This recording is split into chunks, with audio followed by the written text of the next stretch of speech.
Ladies and gentlemen, welcome to the beautiful Key West, Florida. As we get ready for the arrival of the official guests, I need all guests to take their seats. Ladies and gentlemen, as we get ready for the arrival of our official party, I need everyone to take their seats. Thank you.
Good morning, ladies and gentlemen. Welcome to the Conch Republic, beautiful Key West, Florida, and the commissioning of USS Lenah Sutcliffe Higbee. I'm Commander James Giles, the ship's executive officer. It is my privilege to be your master of ceremonies today. We welcome those with us in person and our friends and family as they participate in today's event via the World Wide Web. We are here today to commission the second ship of the line to proudly honor a pioneer in the United States Navy, Chief Nurse Lenah Sutcliffe Higbee. The first ship, the USS Higbee, was a Gearing-class destroyer in the United States Navy during World War II. She was the first U.S. warship named for a female member of the United States Navy. Leaping Lena, as she had been dubbed by her crew, screened the carriers as their planes launched heavy air attacks against the Japanese mainland during World War II. Additionally, she provided naval gun fire support throughout the Korean and Vietnam Wars. She earned a total of 7 battle stars during her 37 years of service. She was decommissioned and struck from the Navy list 15 July 1979. This crew is poised and ready to continue the proud traditions set by USS Higbee and to continue to honor our ship's namesake, Lenah Sutcliffe Higbee. We are honored to have several former Higbee crew members with us today. Gentlemen, please stand and be recognized.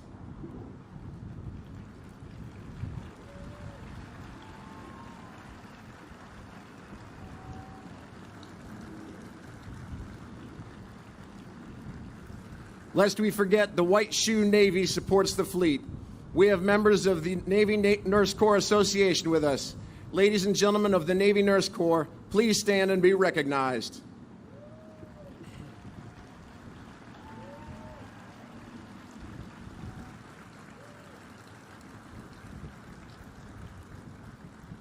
Would all active duty, retired, and civilian nurses please stand?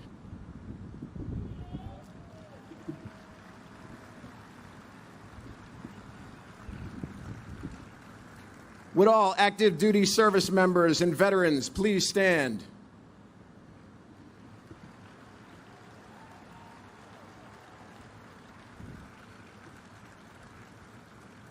Ladies and gentlemen, thank you for your service and sacrifice. Please be seated. Our ceremony today is a time-honored tradition that began with the commissioning of our first warship, a captured British schooner, the Margaretta, in 1775. Since then, thousands of ships have undergone the transformation from silent hulls to fully alive warships. Our commissioning crew, hereafter known as plank owners, are in formation among you and ready to bring our ship to life. In just a few moments, Navy Band Southeast will render honors to the Honorable Donald Norcross. Will the guests please rise and remain standing for the arrival of our official party, honors, the presentation of colors, and our national anthem. Ladies and gentlemen, our platform guests. Lieutenant Ross Engel, Chaplain Corps, United States Navy, our ceremony chaplain.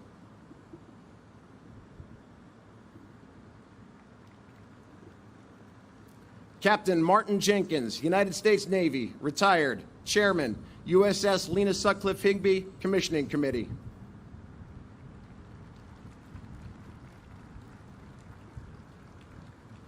Mr. Peter Verbica and Mrs. Pearl Salters, our long glass presenters.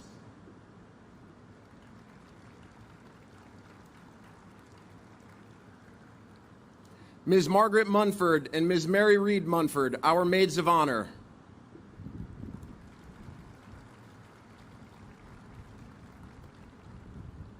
Captain Gregory Mitchell, United States Navy, Executive Officer, Supervisor of Shipbuilding, Gulf Coast.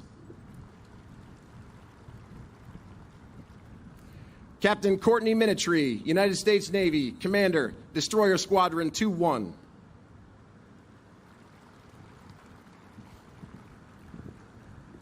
Captain Seth Miller, United States Navy, DDG 51 Class Shipbuilding Program Manager.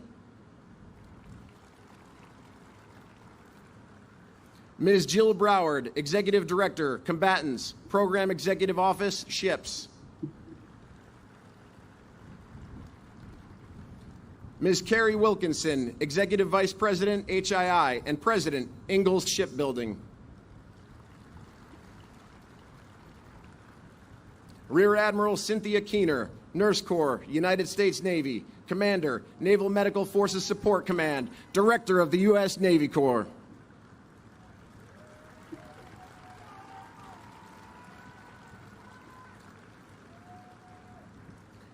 The Honorable Terry Johnston, Mayor, City of Key West, Florida.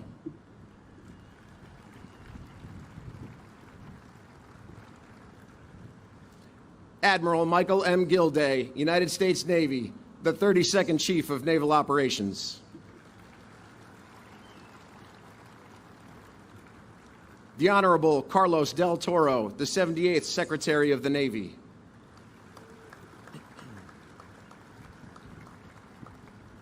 Ladies and gentlemen, our ship sponsors, Ms. Louisa Dixon, Ms. Virginia Munford, and Ms. Pickett Wilson, escorted today by Master Chief Christy Paskovich, USS Lenah Sutcliffe Higbee's Command Master Chief.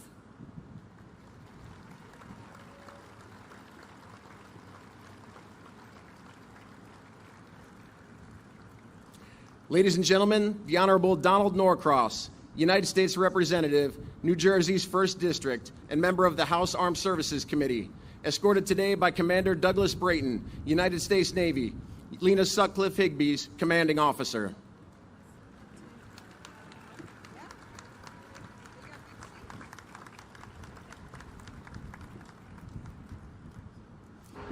Ladies and gentlemen, honors to the Honorable Donald Norcross.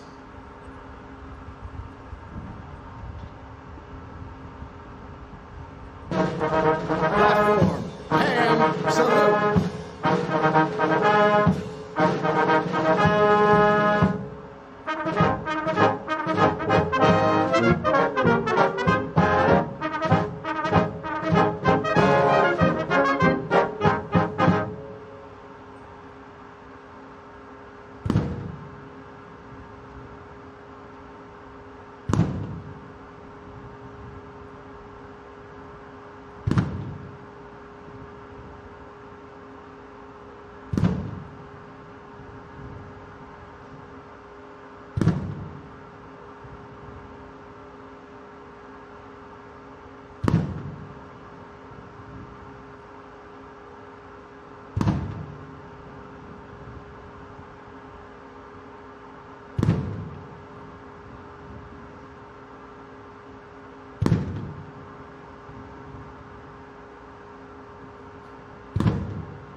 Platform, ready, 2. Advance the colors.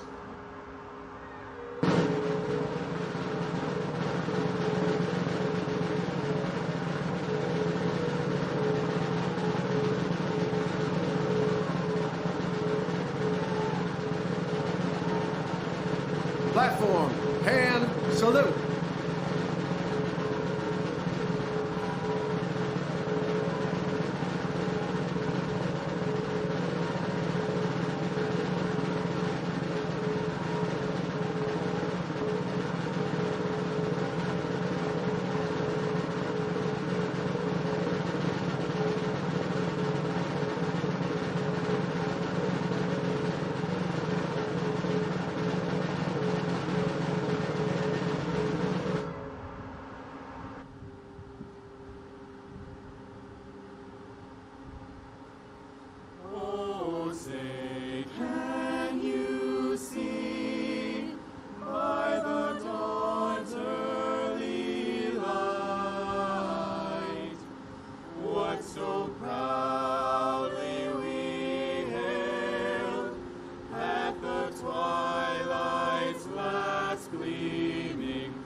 Retire the colors.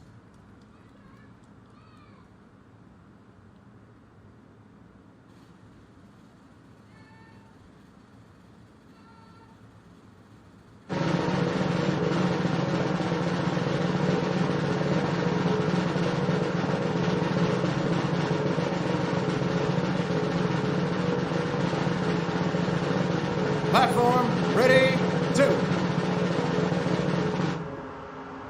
Ladies and gentlemen, Chaplain Engel will now deliver the invocation.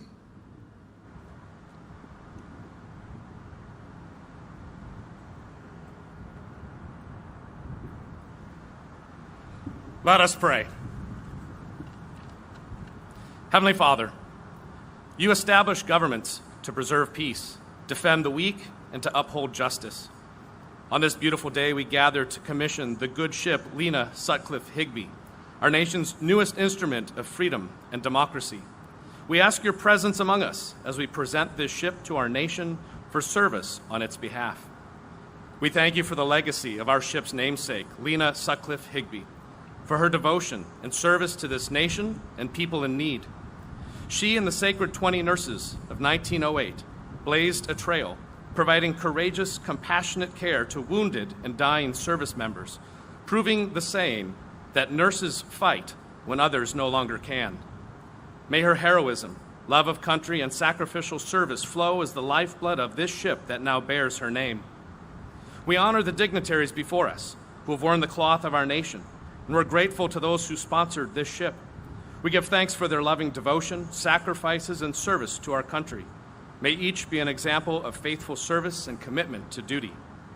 Thank you, Lord, for all who labored over Higbee as she grew from a concept and dream to a finished, sea-ready vessel waiting to be brought to life in her commissioning. USS Lenah Sutcliffe Higbee is so much more than advanced systems and strong steel. She is the flesh and blood of her captain and crew, the hundreds of sailors who will stand side by side, breathing life into this ship, fighting for her and each other. As this mighty warship stands proudly before us now, we humbly ask you to grant strength and determination to every crew member who will sail in her, from Commanders Brayton and Giles to the youngest undesignated seaman and every sailor, chief, and officer in between. Make each member of her crew for generations to come a shining light of courage and sacrificial love to others. May all they do be guided and directed by your Spirit to the praise and honor of your holy name. Amen. Thank you, Chaplain Engel. We would like to thank Navy Band Southeast, the Naval Ordnance Test Unit Saluting Battery, the Key West Division Sea Cadet Color Guard, and our own USS Lenah Sutcliffe Higbee Quartet for their support today.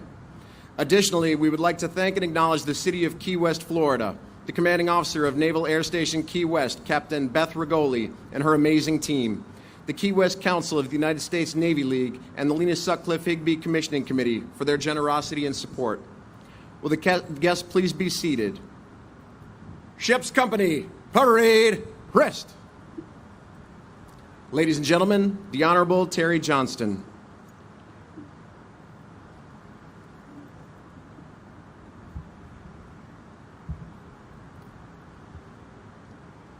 Good morning, ladies and gentlemen, and welcome to the commissioning of the guided missile destroyer Lenah Sutcliffe Higbee. I want to wish a very special Key West welcome to Miss Louisa Dixon, Virginia Munford, Pickett Wilson, our ship sponsors, to Miss Margaret Munford, Miss Mary Reed Munford, Maids of Honor, and to the Honorable United States Representative Donald Norcross, the Honorable Carlos Del Toro, the 78th Secretary of the Navy, Admiral Michael M. Gilday, the 32nd Chief of Navy Operations, and Rear Admiral Cynthia Canar, Commander, Naval Medical Forces Support Command, Director of the Navy Corps, or the Nursing Corps, Commanding Officer Bradenton, and the crew of the USS Lenah Sutcliffe Higbee, and also the distinguished guests that we have here today, including family members of Mrs. Higbee.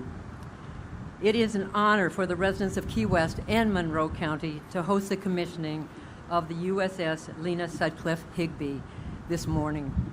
We are thrilled that you have joined us in the southernmost city in the United States, and I hope that each and every one of you feel the love respect, and admiration that this community has for every man and woman in the United States Navy. It is a special privilege to be honoring the woman who was the first and only female recipient of the Navy Cross, the second highest decoration awarded for valor in combat, Lenah Sutcliffe Higbee. While the culmination of today's ceremony is to bring this ship to life, in Key West, we feel it is our obligation to bring your crew to life. From an evening at the Little White House to the historic Hemingway House to the sounds of Cliff Cody, Kay Mack, and Howard Livingston, your crew got an opportunity to experience real Key West. And what week would be fitting without an evening at Rick's and Irish Kevin's? So thank you everyone who participated, particularly the Navy League Key West Council, who made this a special week for all of the officers and the crew of the USS Lenah Sutcliffe Higbee before they depart Key West. So in closing, we are grateful and honored that you chose Key West for this commissioning. Until we see you docked in the port of Key West again, we wish you fair winds and following seas. Be safe until we see you again. Thank you so much.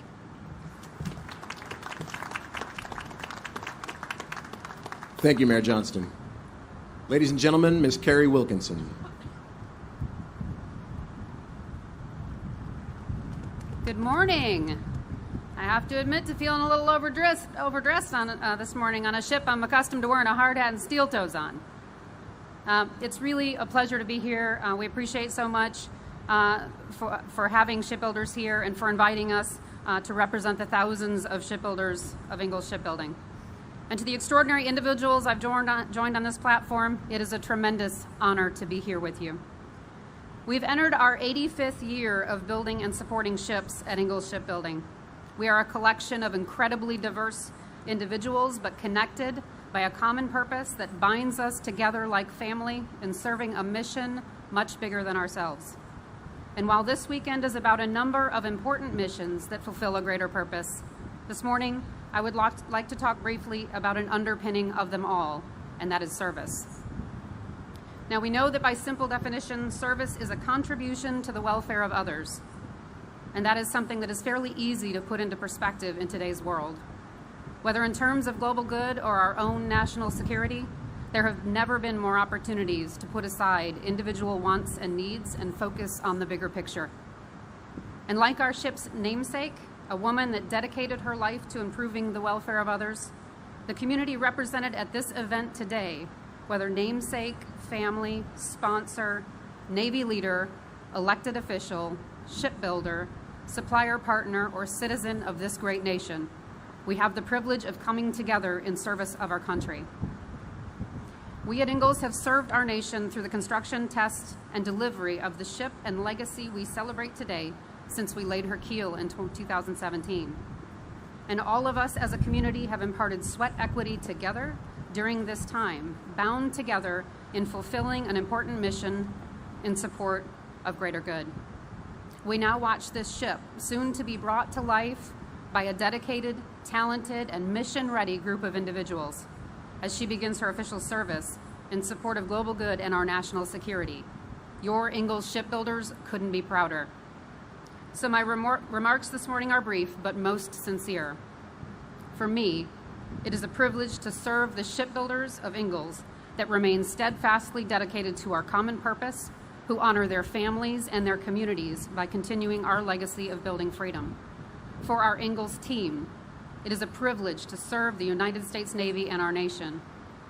To our medical professionals, and especially our nurses, thank you for taking care of us and fulfilling your purpose in what likely seems a thankless mission.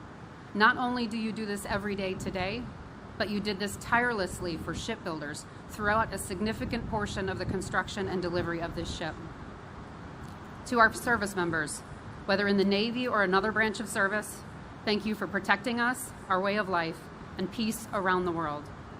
You are the very best example of service, the fruits of which are enjoyed by literally millions of people that will never have the privilege of knowing you and the individual sacrifices you make. Thank you all for your contributions, and for allowing Ingalls Shipbuilding and the greater HII team the honor to be here today to see this ship brought to life and to personally say thank you for your service. Thank you. Thank you, Ms. Wilkinson. Ladies and gentlemen, the Honorable Donald Norcross.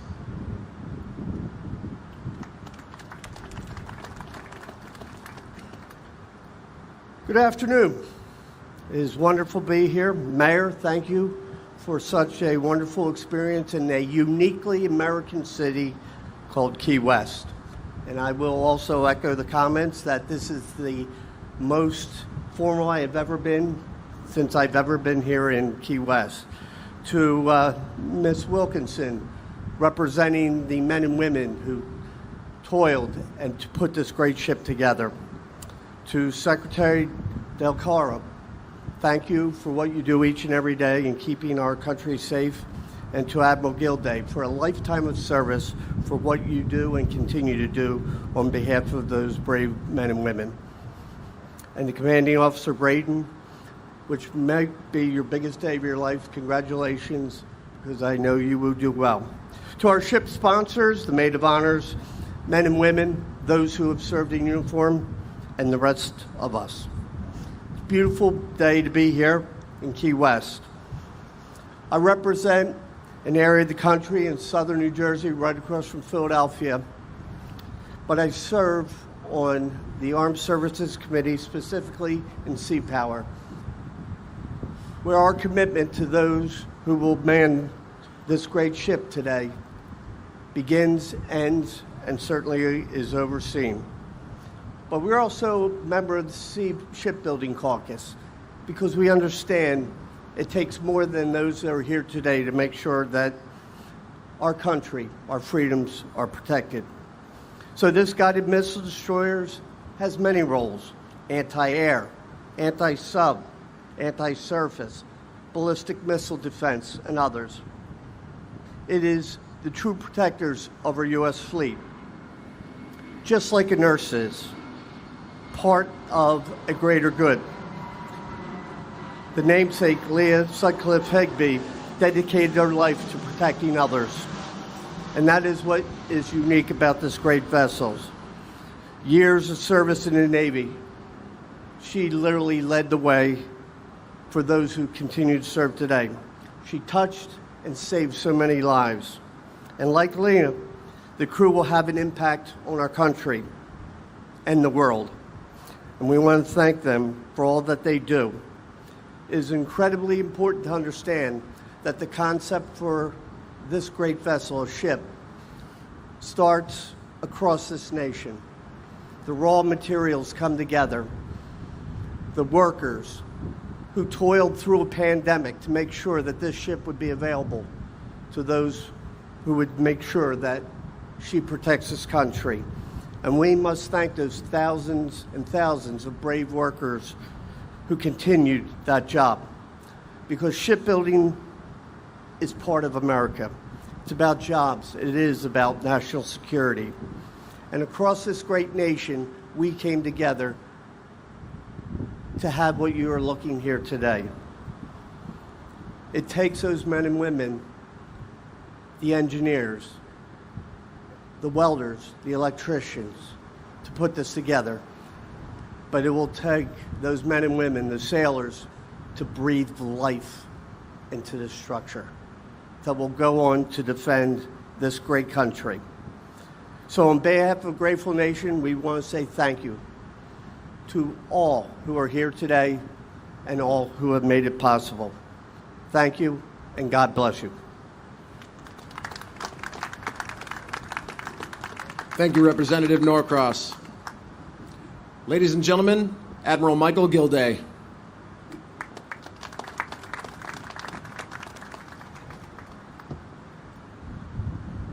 Good morning. What a great day for our Navy and for our nation. Key West, a brand new destroyer in the United States Navy. Ladies and gentlemen, it doesn't get any better than that.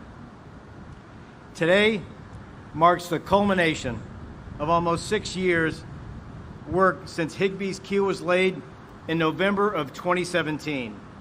Since then, thousands of invisible hands have contributed their time, their toil, and their talent to make this day possible. And all of them, all of you, should be justifiably proud to see your work come to fruition. To our industry partners, to our ship sponsors, to the commissioning committee, to the citizens of Key West, and of course, to the crew of Higbee, thank you. Your teamwork is going to bring this mighty new warship to life. Let me also acknowledge some of our distinguished guests in this very special audience. Congressman Norcross, it's always an honor to join you. Thank you for being here today. To our state and our local government community leaders from here in Key West, thank you for hosting this truly historic event. And to the relatives of Lenah Sutcliffe Higbee, we are honored by your presence and the legacy of your family. It is fitting that we commission this ship this week, which is National Nurses Week, and particularly on this day, the 13th of May. It was 115 years ago today, on this day, that our Navy Nurse Corps was formally established, creating the institution that is the lifeblood of Navy medicine. Somebody once said, save a life and you're a hero. Save 100 lives, you're a nurse. So, it's only appropriate that in honor of Lenah Sutcliffe Higbee, we take a moment to acknowledge all of the nurses in the audience today. Would you please stand if able so that we can honor your service?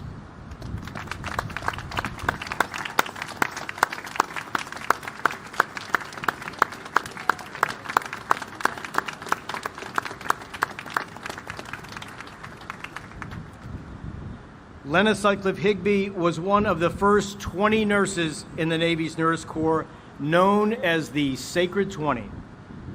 And she served as superintendent of the Corps for 11 of her 14 years of service. And she was much more than a nurse. She was also a trailblazer. She was an innovator, and she was a leader who continues to inspire. As I was preparing my remarks for this morning, I found an old paper written by Superintendent Higbee. It's a paper that was presented to the American Nurses Association in May of 1918. Now, in the spring of 1918 constituted one of the greatest tests of her leadership. As World War I raged in Europe, and as the spreading Spanish influenza began to cast its deadly, darkening cast around the world, Higbee was faced with a critical shortfall of nurses in our Nurse Corps. In her appeal to embolden volunteers to step into the breach, she tried to spark them into the true spirit of service. Her voice inspires me this morning, and I hope that it will inspire you as well. Here's what she wrote. Service offered with one hand while the other is stretched forward is not true service. Service offered only if assigned to this or to that duty is not true service.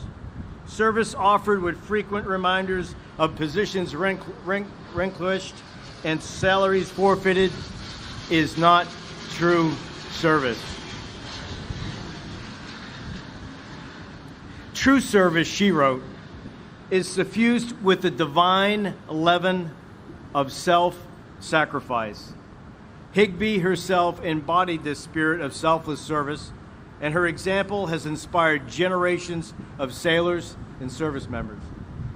Her spirit certainly inspired all of those who served aboard the first USS Higbee as they protected our aircraft carriers and cleared mines in World War II, as they supported the troops who landed ashore in Incheon during the Korean conflict, and as they supported our forces off of Da Nang in Vietnam.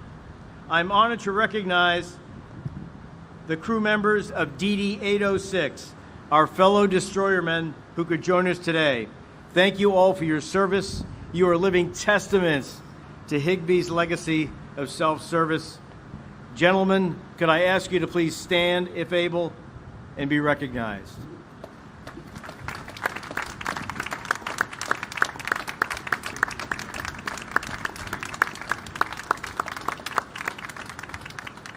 And as we all look at this magnificent new warship, DDG-123, we know that the bold spirit of Lenah Sutcliffe Higbee and the legacy of her name will invigorate and will inspire its crew as they carry out the great work of our Navy across the globe. Soon, the USS Higbee will join the growing hybrid fleet of manned and unmanned vessels that protect the national security and the prosperity of our citizens.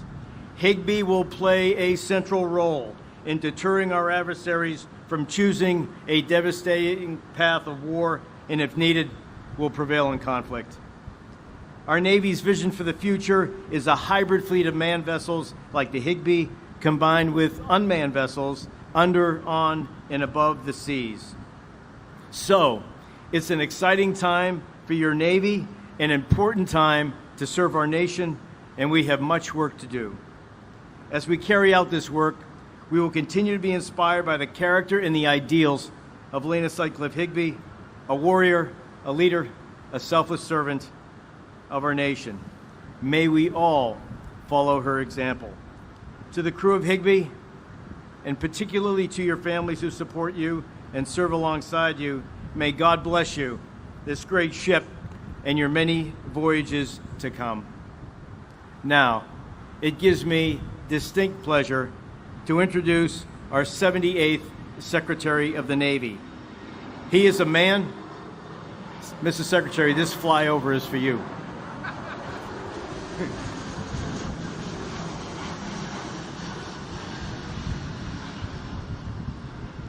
He is a man who has demonstrated inspiring and successful leadership time and time again, both in public service and in private business. He is a devoted patriot. He is a true servant leader and a shining example of the American dream. Ladies and gentlemen, please join me in welcoming our 78th Secretary of the Navy, the Honorable Carlos Del Toro.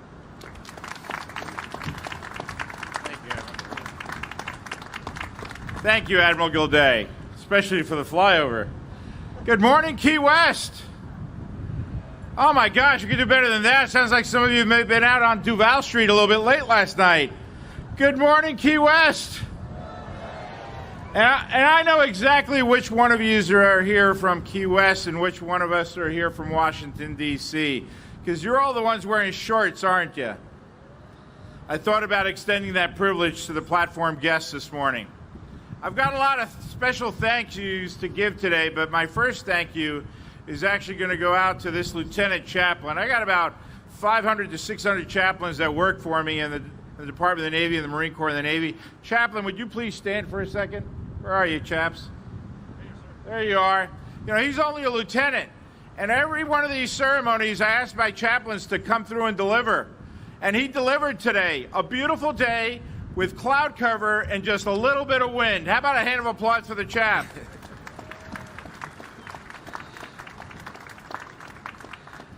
It really is great to see our chaplain has connections up top. Thank you, Chaplain. It is really special for me. Before I begin my formal remarks, I want to tell you it's really special for me being here in Key West for several reasons. First and foremost, obviously, to commemorate this great American patriot, as Admiral Gilday so eloquently stated. The second reason I really wanted to come here, and about a month ago, my wife asked me, honey, do you got plans for Mother's Day weekend? I said, sure, we're going to a commissioning in Key West. He said, ooh, I like that idea. But I really wanted to come here because, as was so eloquently expressed about the graciousness of Higbee and her service to country, I want to thank this community, the mayor, representing all the people of Key West, for the hospitality that you have extended our Navy sailors and Marines for decades, as well as a Cuban-American refugee. I came to this country in 1962, and you also have extended a hand of welcome to this great nation to hundreds of thousands of Cuban-American refugees. And I just want to take a moment to say thank you to each and every one of you. So thank you.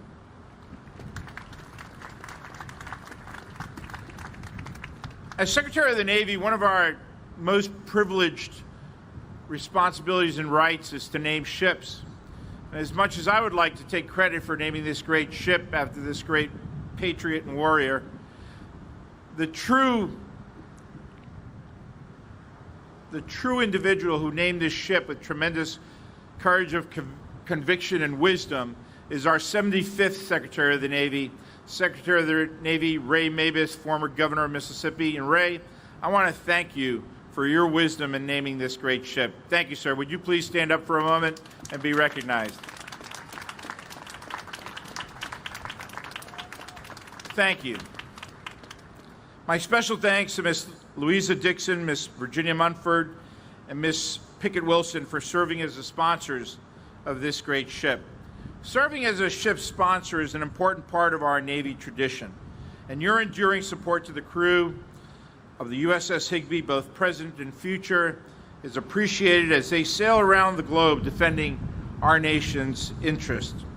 I want to thank Carrie and all of her industry partners and our industry partners and the crew of this great ship for their tireless efforts over the years in support of her construction, outfitting, and now commissioning. We are here today only thanks to your efforts to bring this ship to life, and we are grateful for your continued commitment to doing so. Finally, I want to thank USS Lenah Sutcliffe Higbee Commissioning Committee, as well Mayor Terry Johnson and the City of Key West, for the hard work that went into this ceremony alone. Throughout our nation's history, including during World War II and the Cuban Missile Crisis, and to the present day, Key West has played an important role in the defense of our nation. We are pleased to share this important moment with the people of the Conch Republic, and we appreciate your continued support, as I said earlier, to our sailors, our Marines, our civilians, our families, and especially those that call Key West their home. As we gather here today in what is continental United States' southernmost point, I could almost see Cuba, my birthplace, and the land of my ancestors off in the horizon a mere 90 miles away. Over 60 years ago, my father spent time in a Cuban prison where he was jailed for counter-revolutionary activities. Eventually, he was released and given 48 hours to leave the country. The Cuba he and my mother grew up in, the Cuba they knew and loved, was disappearing before their eyes. So my parents fled with their one-year-old me in their arms and found refuge, like so many people from all over the world here in the United States. This great nation not only offered us refuge, but a warm welcome and the opportunity to start over, to pursue dreams and goals that would have been impossible in a communist country.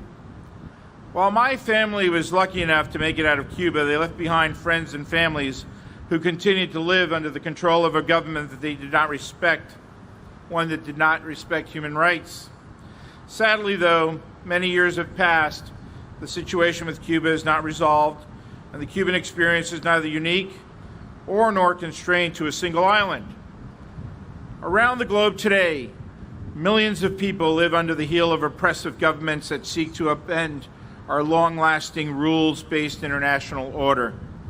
Our Navy, and in particular our surface fleet, send a strong signal that we remain committed to our values that we share with our allies and partners around the world, and which undergird the prosperity and the economic growth that so many have benefited from since the end of World War II. We will continue to put forth every effort to ensure the freedom, stability, security of sea lanes around the world.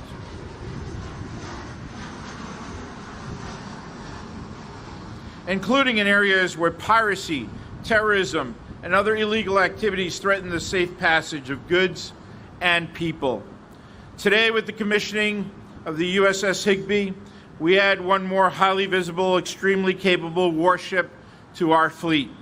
The construction, outfitting, and arming of USS Higbee is just one of several investments that we are making to bolster our surface fleet in the years to come. Today, we have over 70 ships under contract, 55 in construction. It's impressive. We're investing tens of billions of dollars into shipbuilding, munitions procurement, research and development of future platforms and capabilities. It is in this way that we will sharpen our competitive edge, improve fleet readiness, and enhance our warfighting competency. We look forward to welcoming other high-end warships into our fleet soon, including our first Flight 3 Arleigh Burke destroyer, the Jack Lucas, to be commissioned later this year. And additionally, construction on the first of our Constellation-class frigates, the USS Constellation, has also begun. And as mentioned by Admiral Gilday, we continue to experiment with unmanned surface vessels to determine what missions they are best suited for and how to integrate them with our manned platforms. I would not all be surprised if in the near future the USS Higbee will sail alongside these unmanned platforms as part of a true hybrid fleet. As we all know, our Navy is more than just systems and platforms, however. Our sailors are our greatest strength, and we want to ensure that we have done everything possible to prepare them. This includes building training centers ashore focused on simulating situations that they may encounter at sea, giving them opportunities to learn and grow before they actually get underway. The investments and the initiatives that we are undertaking to transform and increase the capabilities of our surface fleet directly support Admiral Gilday's navigation plan as we, quote, build, maintain, train, and equip a combat, credible, dominant naval force to strengthen our strategic partnerships, deter conflict, and if called upon, win our nation's wars. Our fleet at, above, and below the surface must be ready to deter and, if required, prevail in conflict against our adversaries. We must get it right because the American people, all of you, trust us. You require us to do so. We have no other option. And every day across the globe, thousands of those same Americans, including our sailors and Marines, they wake up, they put on their uniform, and they do their duty, just as Higbee and her fellow nurses did during World War I. For Lena, that role was to tend to the wounded, saving the lives of countless of her fellow Americans during World War I. For the officers and the sailors who served aboard the first Higbee, it was sailing through the Indo-Pacific, conducting combat operations during World War II, the Korean War, and the Vietnam War, as we fought alongside our allies to preserve the freedoms of millions. I cannot tell you what challenges the second USS Higbee and her crew will face in the months and years ahead. However, what I can tell you with absolute certainty is that they are ready, for she is a warrior. She is a warrior. I thank you all again for joining us here. May God bless our sailors, our Marines, our civilians, and their families, and may God bless America. Thank you.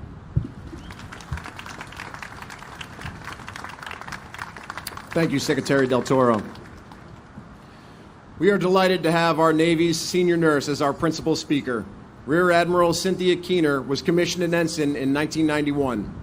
Operationally, she served as the senior nurse with the 1st Force Service Support Group in Fallujah, Iraq, providing direct casualty care during the height of combat operations at the busiest Role 2 medical facility in support of Operation Iraqi Freedom and Operation Vigilant Resolve, the First Battle of Fallujah. She also served as the senior medical officer and ultimately as the executive officer of the Provincial Reconstruction Team, Coast Afghanistan. As commanding officer, Naval Hospital Okinawa, Japan, she directly supported forward deployed Navy and Marine forces and theater operational plans in Indo-PACOM. As Deputy Chief, Operations Plans and Readiness, Bureau of Medicine and Surgery Headquarters, she ensured Navy Medicine's successful surge response and led novel, adaptive naval force solutions to the SARS-CoV-2 global pandemic. In June 2020, Rear Admiral Keener was appointed as the 26th Director of the Navy Nurse Corps. She currently serves as Commander, Naval Medical Forces Support Command. Ladies and gentlemen, Rear Admiral Cynthia Keener.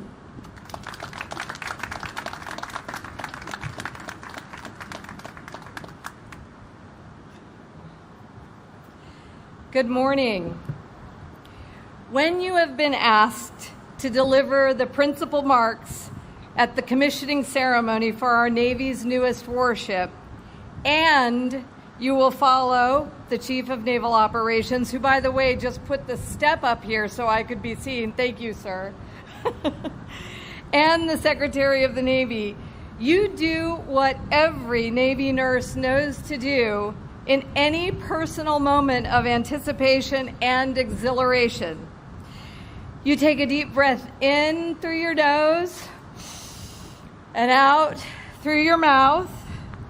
You check your own pulse, and then you commit. That is where I find myself in this moment, making history with each of you. Thank you, Mr. Secretary and Admiral Gilday, for your trust and this honor. Distinguished guests, ship sponsors, captain, crew, living descendants of Lenah Sutcliffe Higbee, and all present here to witness the commissioning of this mighty Navy warship, welcome and again, good morning. And to our nation's beloved Navy Nurse Corps, happy birthday.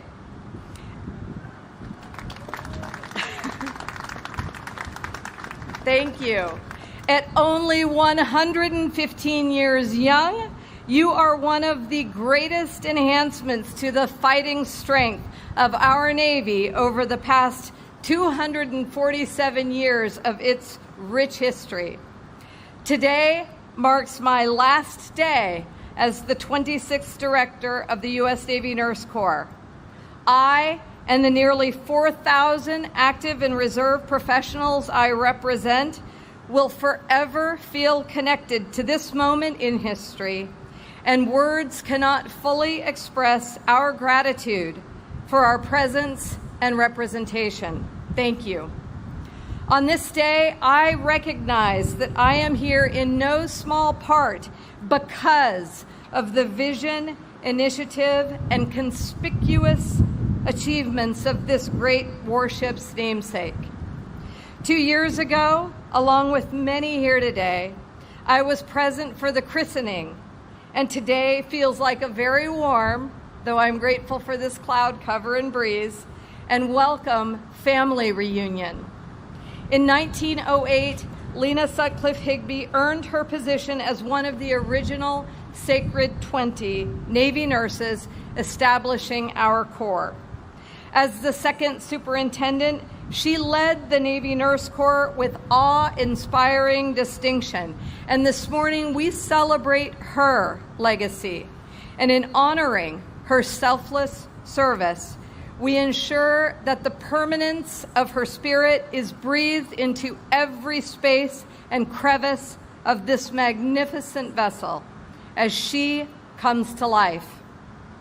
The story of Lenah Higbee is the story of past, present, and future Navy nurses and the undeniable, inseparable role of the Navy nurse in defense of our nation. Lenah Higbee understood in the context of World War and a pandemic that nursing's presence on the front and in the fight is as essential to victory as any other element of modern warfighting.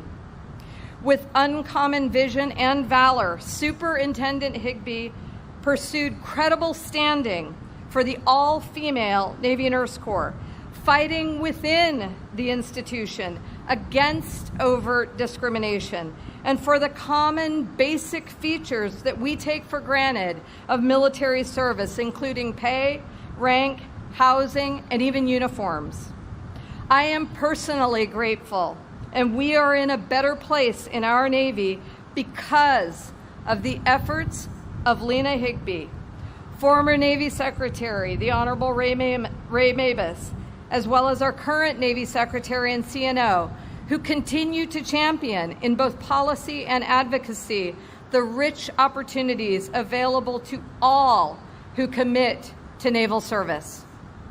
Lenah Higbee anticipated the insatiable need for nursing care and through strategic partnership ensured that a surge of 8,000 Red Cross nurses would be trained, immunized, battle-ready for the immediate mobilization and also available to the returning casualties of World War I and the pandemic.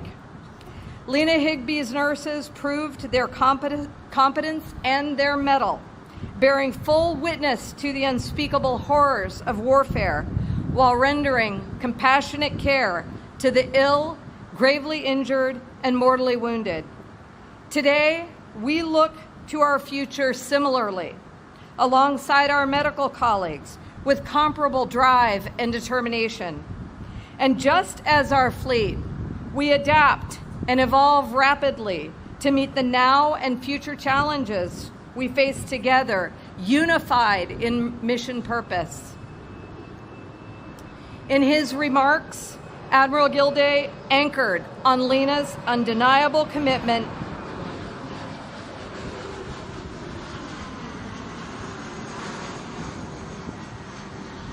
and call to active service.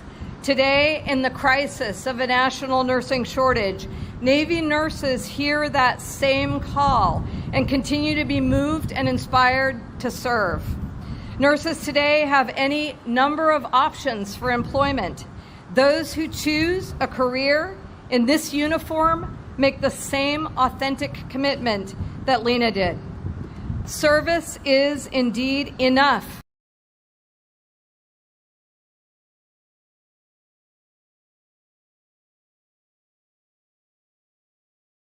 And it is certainly why I am still here. Lenah Higbee was only 37 years old when she began her 11-year tenure as the superintendent of the fledgling Navy Nurse Corps. Her husband, a lieutenant colonel in the United States Marine Corps, died the same year. In 1908, Lenah could have faded quickly into life as a serviceman's widow. Instead, she fought to serve.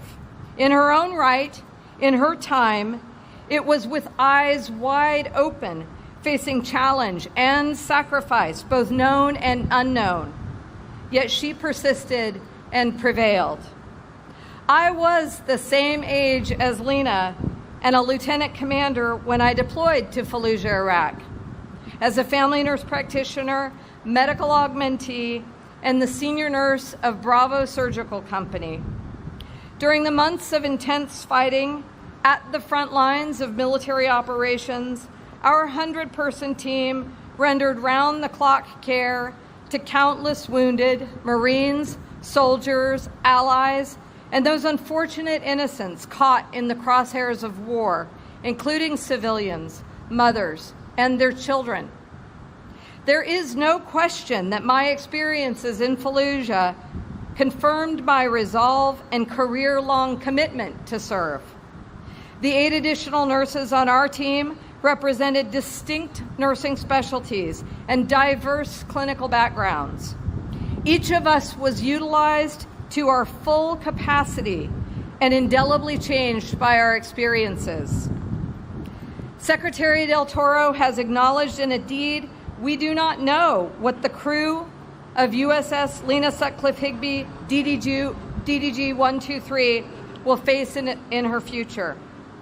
On behalf of all Navy nurses, past, present, and future, I pledge to you today our faithful, enduring service and support.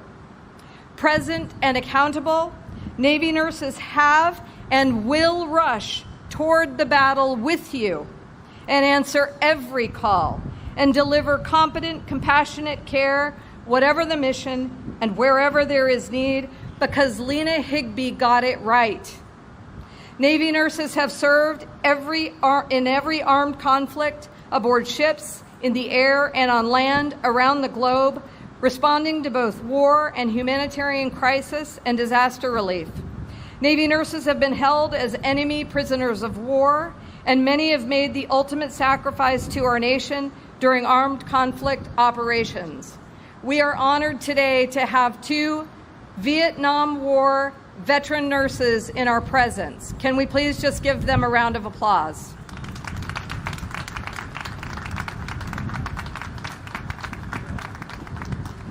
Thank you. During my own career, the buildup and surge deployments of Operation Iraqi Freedom and Operation Enduring Freedom employed thousands of military nurses. Navy nurses' deployments in support of OIF and OEF were similar in ways to Vietnam. That is, most of the nurses who deployed did so as individual augmentees, bringing leadership, innovation, and myriad nursing specialties to the battlefronts, caring for patients from the point of illness or injury through aeromedical evacuation and on into rehabilitation.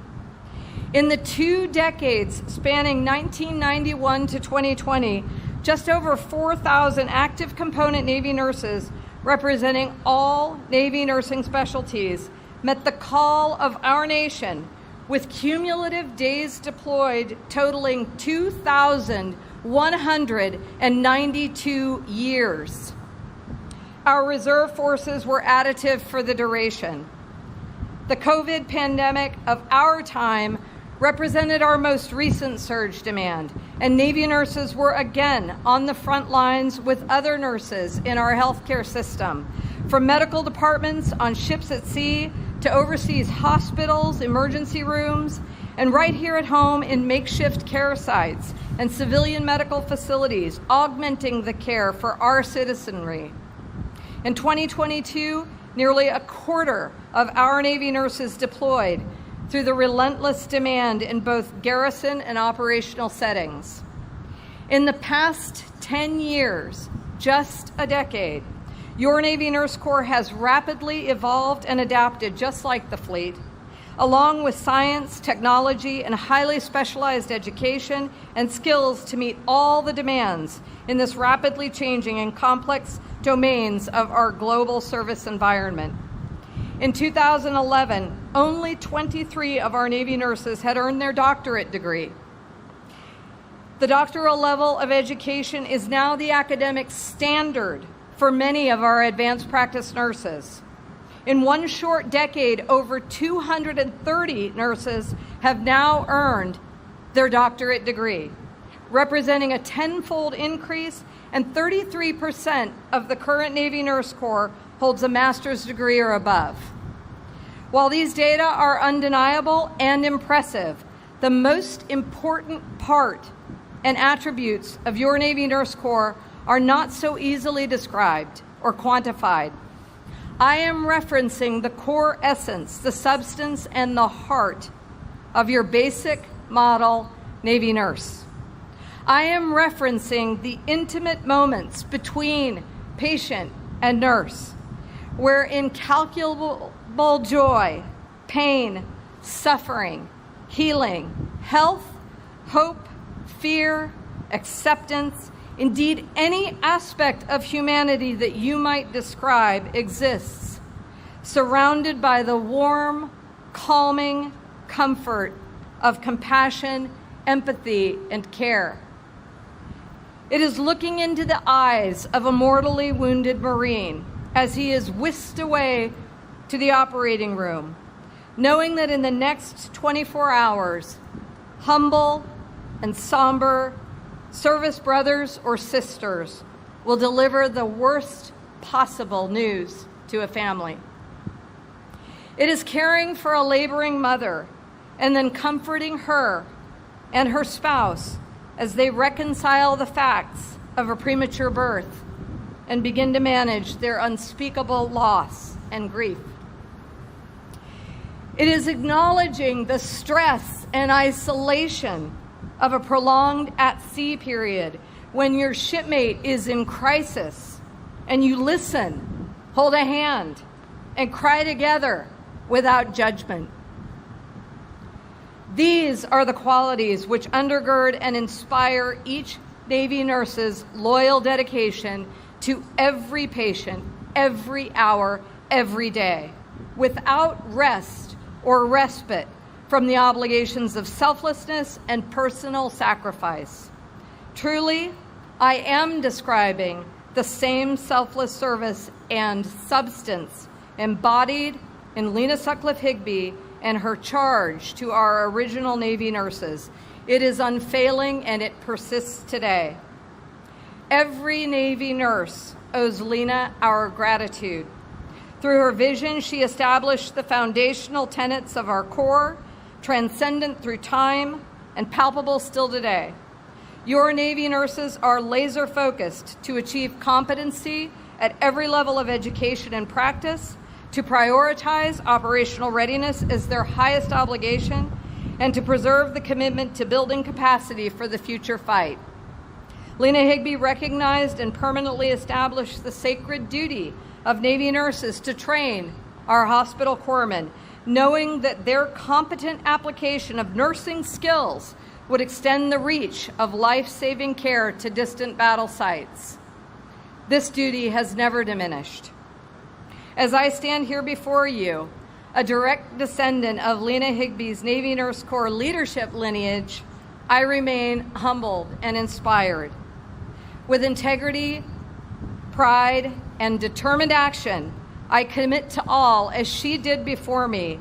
Our Navy Nurse Corps officers stand ready and alongside. We fearlessly go into harm's way with and for our brothers and sisters in arms in faithful service to our nation. We care for the ill and the injured wherever and whenever we are called. We lead and prevail through every challenge and any adversity. Superintendent Higbee's legacy is an heroic account of a fearless pioneer, a leader among men and women, an advocate and agent necessary for change, a visionary, a teacher, a scientist, an author, an innovator, a strategist, a Navy nurse. The officers and crew of Lenah Sutcliffe Higbee, DDG 123, will come to know and be inspired by Lenah Higbee's relentless strength as they embrace and embody her spirit. I share your inspiration for all that she is and has yet to become. Make no mistake, Lenah Sutcliffe Higbee will care for you. She will honor you by her name, and in return, you will carry out your mission orders with selfless service to our nation. And in so doing, you will preserve her timeless and immortal legacy.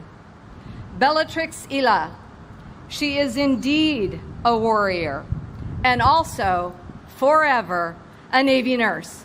Thank you very much.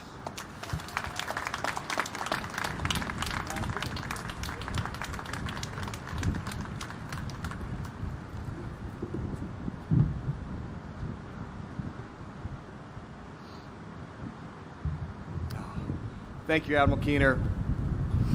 Secretary Del Toro, I would be honored if you would now place Lenah Sutcliffe Higbee in commission.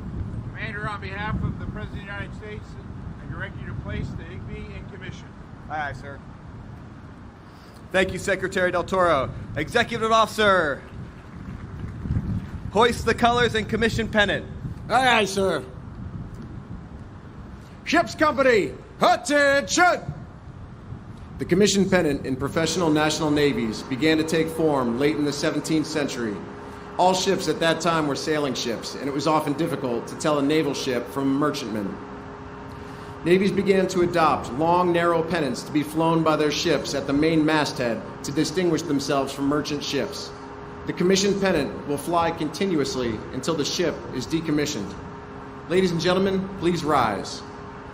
I direct your attention to the ship's mast as we hoist the colors and commission pennant. Quartermaster, hoist the colors and commission pennant. Aye, aye, sir.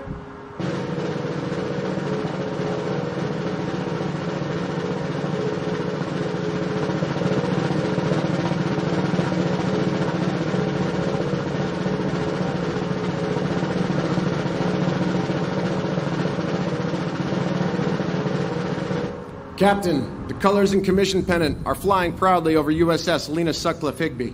Very well. Ladies and gentlemen, please be seated. I will now read my orders. From Commander Naval Military Personnel Command to Commander Douglas Brayton, United States Navy. Subject, Bupper's Order Number 2004 of 01 April 2022. When directed by reporting senior detached from present duty and report to pre-commissioning unit Lenah Sutcliffe Higbee as commanding officer. Upon commissioning of USS Lenah Sutcliffe Higbee, report for duty as commanding officer. Admiral Gilday, United States ship Lenah Sutcliffe Higbee is in commission and I am in command. Thank you, sir. Executive Officer, set the watch. Aye, aye, sir. Detail, forward, march.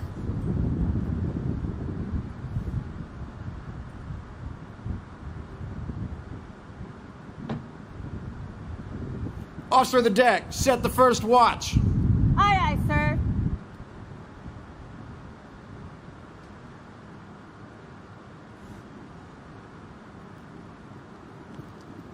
The officer of the deck is the commanding officer's direct representative, and while on watch, is responsible for the safe operation of the ship and crew.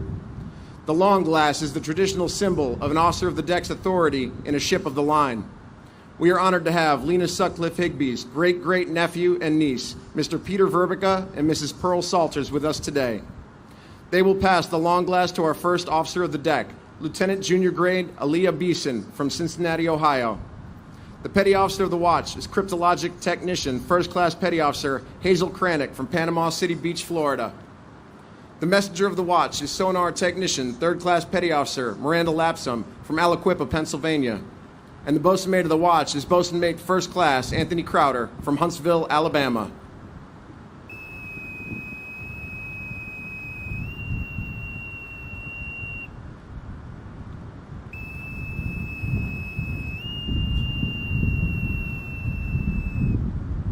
Set the watch. On deck, section 1. Sir, the watch is set.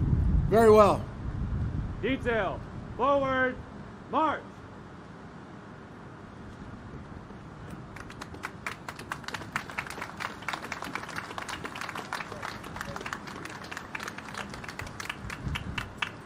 Captain, the watch is set. Very well.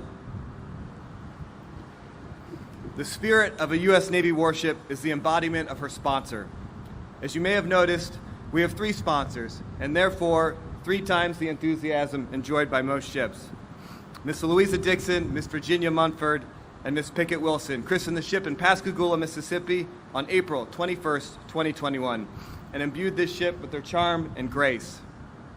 Ladies, I would be honored if you would give the order to man our ship and bring her to life.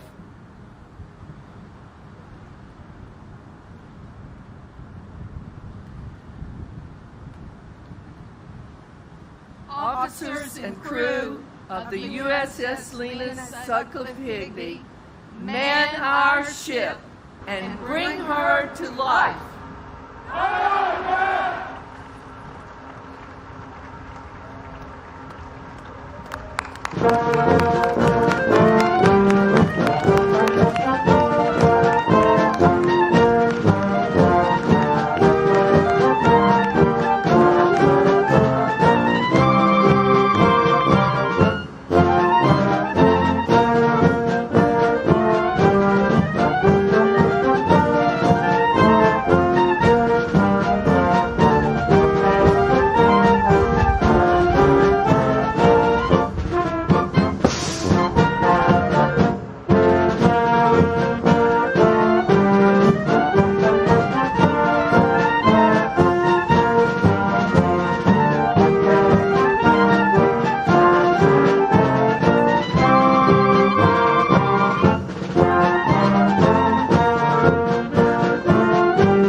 Ladies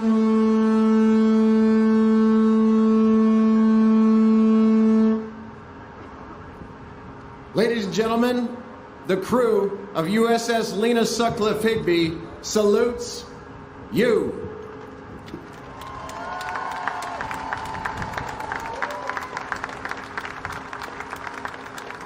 We are proud to serve in America's Navy. Lenah Sutcliffe Higbee, ready, two. Will the guests please be seated?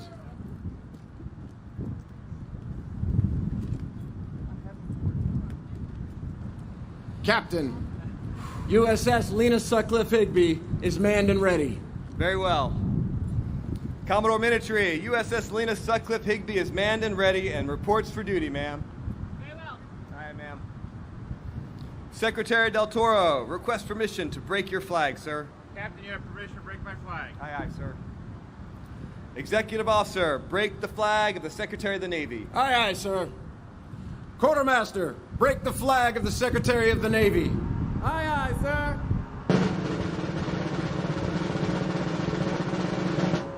Captain, the flag of the Secretary of the Navy is flying proudly over USS Lenah Sutcliffe Higbee. Very well. Ladies and gentlemen, Commander Douglas Brayton, United States Navy, Commanding Officer, USS Lenah Sutcliffe Higbee. Thank you. Ship's Company, parade, rest. Deep breath, Admiral Keener.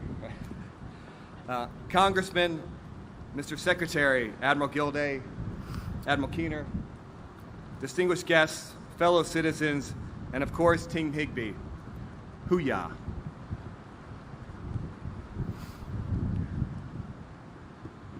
Why are you here?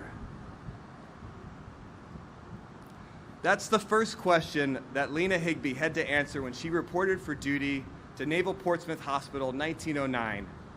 Surgeon Lays, the commanding officer of the hospital, had called for extra support. He was expecting a man, and she was not. The next months and years would define her career and the course of naval history. And if you have any questions how her story turned out, well, you're standing witness to it. And now, you're part of it. If there's anything I want us all to take away from commissioning of this ship, is that we all have the ability to make a difference and make an impact. Whether you are the first group of 20 female nurses in the Navy, a new sailor to the service, or someone just wanting to see what a ship commissioning is. We all have the ability and choice to make a difference. Aboard, we have the CO's box, right? This is the commanding officer's suggestion box. And this is the one place where the crew can put anything they want in there. And they know at some point, I will read it. As you can see, this can be a very dangerous box. Well, we'd had a few captain's calls aboard, and the captain's call is a time where I gather the crew up and we talk about the schedule. I recognize sailors for their hard work, give out awards, and I usually open up for questions at the end. And I always try to end these with something motivational. And I've been saying, hey, just remember, it's as easy as 1, 2, 3, right? It's as easy as 1, 2, 3. Well, 1, 2, 3, hey, that's also the number on the bow right there. That's pretty good, right? Hoo-yah. My attempt at motivation. Well, shortly after that, I checked the CO suggestion box, and in it was a note. And it read, Dear Skipper, please go see the doc. That's our doctor aboard. I am worried that something is wrong. You see, we've been working very long days. I show up in the dark. I leave in the dark. I've been doing this for 90 days, sir. That's a 9 and a 0. And I think you are the only one aboard that thinks this job is easier than counting to 3. Signed, a very concerned sailor. They were right. We forget sometimes how important it is to recognize the struggle, the hard work done right, the efforts that turn steel to keel to the beautiful hull around us, the journey that takes a crew of 20 sailors to 300 plus from junior to seasoned and into the tenacious and persistent warriors also around us. Commissioning is a merging of body, mind, and soul, of ship, sailors, and namesake. Here you will find the most advanced warfighting system developed to date. Here you will find frosty sailors from all over that are the heart and soul of a fierce, dedicated team who have faced adversity and strive valiantly. Here you will find the trailblazing spirit of our namesake, who revolutionized and redefined the role of women in military history, oversaw the warrior prowess of the Leapin' Lenahs, and now stands here with us today, reminding us that you too, no matter who you are or where you come from, that you too can make a difference, and you too matter. And that is why we are here today.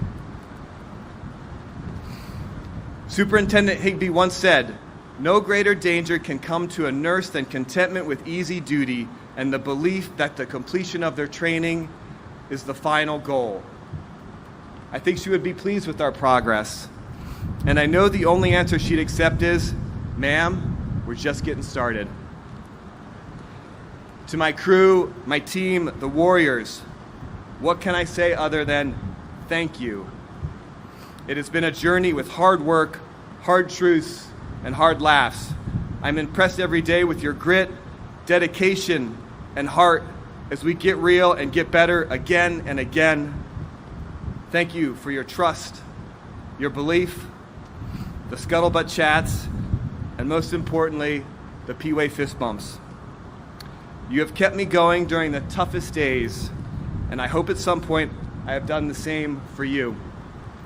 There is no team I'd rather sail with. Finally, to our sponsors, Louisa, Ginny, and Pickett, you are our family now too. My team and I are humbled to have such fine, strong role models to aspire to be. The warrior spirit you have imbued is clearly evident through your outstanding accomplishments in your respective professions and families. You know that we sail with you always, and that like Superintendent Higbee and the Sacred 20 before us, we will take any challenge head on. And may our legacy live up to those first female nurses that not only changed the lives of those they cared for, but changed the course of military history. It is my privilege to report to you that the newest, biggest, and steeliest member of the Sacred 20 is ready for duty. She is a warrior. Thank you.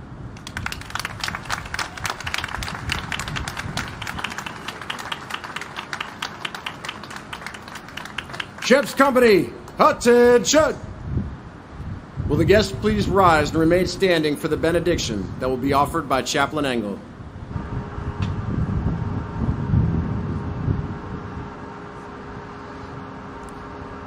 Let us pray. Eternal Father, strong to save, we praise you for breathing life into this mighty warship today. Guard, guide, bless, and keep every sailor who will go to sea on board the USS Lenah Sutcliffe Higbee for generations to come. May every sailor see your mighty works upon the waters and sail knowing that they are never alone and never forgotten. For they sail with the hopes of our nation, the prayers and support of every individual here, and the love of families and friends around the world. God of hosts, you train our hands for battle, yet we pray for peace. As she sails, make Higbee a stronghold and fortress for those who live within her hull. Make her an instrument of peace in our time, and a deterrent to those who seek to harm or enslave others. When the day comes that our nation calls upon Higbee to sail into harm's way, make her crew bold and courageous, displaying extraordinary heroism by continuing to fight when others no longer can. Preserve us from the dangers of the sea and the violence of every enemy. Give us courage and faith to meet every joy and challenge before us, and go with us as we depart this place of celebration, kindling our spirits for service to you, our nation, and each other. Bless us, keep us, and make your face shine upon us, and give us peace today and forevermore. Amen. Thank you, Chaplain Engel.